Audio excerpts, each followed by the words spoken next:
दोस्तों वीडियो में इस बात का विश्लेषण करेंगे कि साउथ फिल्मों की सुपरस्टार थलापति विजय ने राजनीति में कैसा धमाकेदार आगाज किया कि बीजेपी, डीएमके, एआईएडीएमके सब में खलबली मच गई है। पहली राजनीतिक रैली में थलापति विजय पीएम मोदी को किस तरह सुना गए और राहुल गांधी का किस मुद्दे पर समर्थन किया है, पूरा विश्लेषण इस वीडियो में करेंगे। पहले बात करते हैं कि थलापति विजय ने राजनीति में जो एंट्री मारी है और पहला ही सुपरहिट शो करके दिखाया है। तमिलनाडु के विल्लुपुरम जिले में उन्होंने एक रैली को संबोधित किया। पहली राजनीतिक रैली थी। नई पार्टी के निर्माण के बाद टीवी के पार्टी का उन्होंने निर्माण किया है और ऐलान किया है कि 2026 में जो तमिलनाडु चुनाव आने वाला है, सभी सीटों पर वो चुनाव लड़ेंगे। थलापति विजय के अगर फिल्मी करियर की बात करें तो अभी उनकी फिल्में लगातार सुपरहिट हो रही थी। उसके बावजूद फिल्मी करियर को छोड़कर अब वो राजनीति के मैदान में कूद गए हैं और नई पार्टी का निर्माण किया है, जिसकी पहली रैली में 2 लाख से ज्यादा पब्लिक आई। 2 लाख से ज्यादा लोग थलापति विजय को सुनने के लिए आए। तमिलनाडु के राजनीतिक एक्सपर्ट का कहना है कि ये तमिलनाडु की राजनीति को बदलने वाला आगाज है। हिंदुस्तान टाइम्स का आर्टिकल आप देख सकते हैं, जिसमें तमिलनाडु के कुछ राजनीतिक एक्सपर्ट्स का हवाला दिया गया है कि ज्यादातर भीड़ जो थलापति विजय की रैली में आई वो ऑर्गेनिक भीड़ थी, यानी मैनेज करके नहीं लाई गई थी, दारू या पैसे में नहीं लाई गई थी। ये कहा गया है कि बहुत सारी चुनावी रैलियों में या राजनीतिक रैलियों में बसों में भीड़ लाई जाती है, लेकिन इस रैली की अगर बात करें तो कारों से भी बहुत ज्यादा पब्लिक और अपर मिडिल क्लास के लोग भी थलापति विजय को सुनने आए थे। एक तो सुपरस्टार का अपना क्रेज होता है कि नई पार्टी बनाई है टीवी के, तो क्या बोलेंगे, किस तरह की राजनीति करेंगे, बीजेपी की तरह धर्म की राजनीति करेंगे, पवन कल्याण का रास्ता अपनाएंगे या फिर सेक्युलर विचारधारा की पार्टी शुरू होने वाली है। इस सस्पेंस के साथ भी बहुत सारी भीड़ सुनने आती है कि थलापति विजय आखिरकार किस तरफ जाने वाले हैं। और अपनी पहली राजनीतिक रैली में उन्होंने साफ कर दिया कि वो धर्म की राजनीति का विरोध करेंगे, सेक्युलर विचारधारा के साथ आगे बढ़ेंगे। थलापति विजय ने इस रैली में मोदी और बीजेपी की राजनीति को निशाने पर लिया, डीएमके की राजनीति को निशाने पर लिया। स्टालिन और मोदी दोनों को सुनाया है थलापति विजय ने।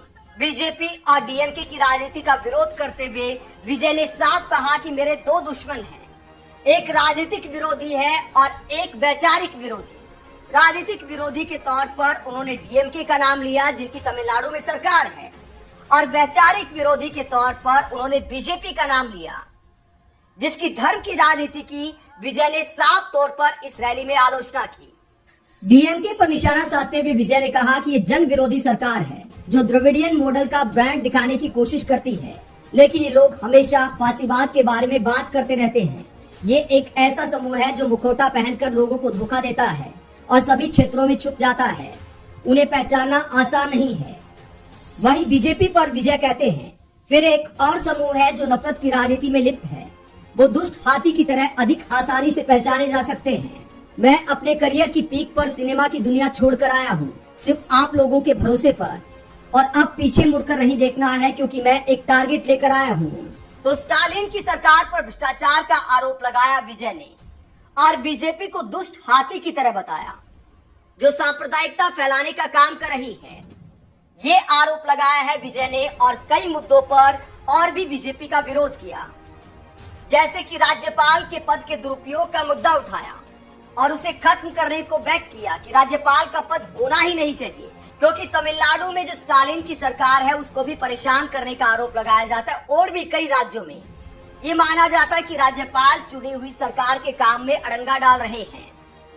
इसके अलावा राहुल गांधी की एक मांग का समर्थन किया है, जातिगत जनगणना का समर्थन किया है थलापति विजय ने कि जातिगत जनगणना होनी चाहिए। जब भी मैं जाति जनगणना की बात करता हूँ, मोदी जी कहते हैं देखिए राहुल गांधी देश को बांटने की कोशिश कर रहा है। कहते हैं ना, मैं देश को बता रहा हूँ कि 90% लोग इस देश की प्रगति में शामिल ही नहीं है। मैं देश को बता रहा हूँ कि कॉर्पोरेट इंडिया में, मीडिया में, जुडिशरी में 90% लोग है ही नहीं। 100% करेक्ट। अच्छा, अगर आपको देखना है, अगर आपको आदिवासी, दलित, पिछड़े लोग देखने हैं, मैं आपको बता दूंगा कहाँ मिलेंगे। जेल में, मनरेगा की लाइन में, मैन्युअल लेबर में। ये जो सड़कें बनती हैं, ये जो इमारतें बनती है, ये जो इमारत बनी है, ये 90% ने बनाई। ये 90% ने बनाया, मगर इसका फायदा उसको नहीं मिला, इस इमारत का फायदा उसको नहीं मिला। तो यही सवाल है, यही सवाल मैं उठा रहा हूँ और मुझे बहुत अच्छा लग रहा है। मजे आ रहे हैं मुझे। जहाँ भी जाता हूँ मैं मतलब खुशी से जाता हूँ, आप जैसे लोगों से मिलता हूँ, थिंकिंग एक ही है, आप मुझे समझते हो, मैं आपको समझता हूँ। मतलब मैंने इतना लंबा भाषण दे दिया, मैं आपको कह रहा हूँ अगर मैं यहाँ आके 2 मिनट बोल देता आप समझ जाते। जो मैंने आधे घंटे में बोला है आप 5 सेकंड में समझ जाओगे। सही पकड़े, आपकी नियत मेरी नियत साफ है। तो एक टीम जैसे काम करना है और पहला लक्ष्य है जाति जनगणना और 50% वाली दीवार। जय संविधान।